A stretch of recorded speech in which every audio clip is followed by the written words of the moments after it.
Res zelo malo, mogoče samo na začetku, zelo dobro razsvetljuje, boste videli zdaj, ko pada mrak. Zelo lepo izgoreva. Na začetku zahteva malo več angažmaja, malo več dela, da vse pripraviš. Jaz se v Prekmurju s tem nadim 20 dni. Kot da bi vulkan. Ja, tega delati, ko te bo speklo. Kako je toplo?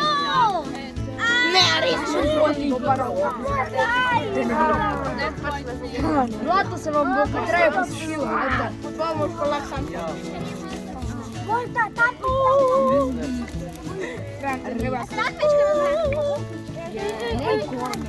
Lori, sedimo, kam je strano. Ne bo.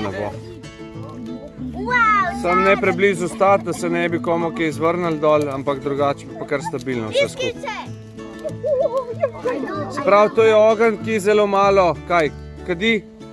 Res zelo malo, mogoče samo na začetku, zelo dobro razsvetljuje, boste videli zdaj, ko pada mrak, se bo to zelo videlo, tudi kasneje bo zelo lepo razsvetljeval, tako da se bomo videli med sabo in seveda spekli naše dobrote, a ne? Tako. Tako ste videli, ta ogenj se prižiga navzgor, torej vzgorej, zelo lepo izgoreva. Zato, ker dobi kisik iz vse povsod. Zdaj, če bi to na mokrih tleh zakurili ogenj, veste, kaj se zgodi, a ne? Kadi se, zakaj? Zato, ker nima dovolj zraka. Ker nima dovolj zraka, to je res, in pa zaradi tega, ker so vlažna tla in se segrejo in gre para gor, seveda kam drugam kot v zrak in duši ogenj. Ja, zelo toplo je. Tudi kuhamo lahko gor na tem, prekuhavamo vodo. Trinožnik postaviš. Niti ne rabiš, lahko direkt gor postaviš, tako kot si prej videl, sem cel gor sedel, pa se ni podrl, a ne? Pa imam 76 kg, ne? Jaz bi raje 4 postavil. Lahko tudi trinožnik postaviš, drži.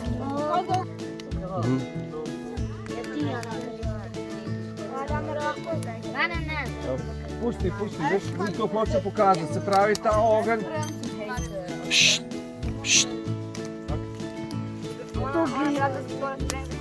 Ne tega početi. Zato, ker vam lahko kaj odnese prav. Poslušajte.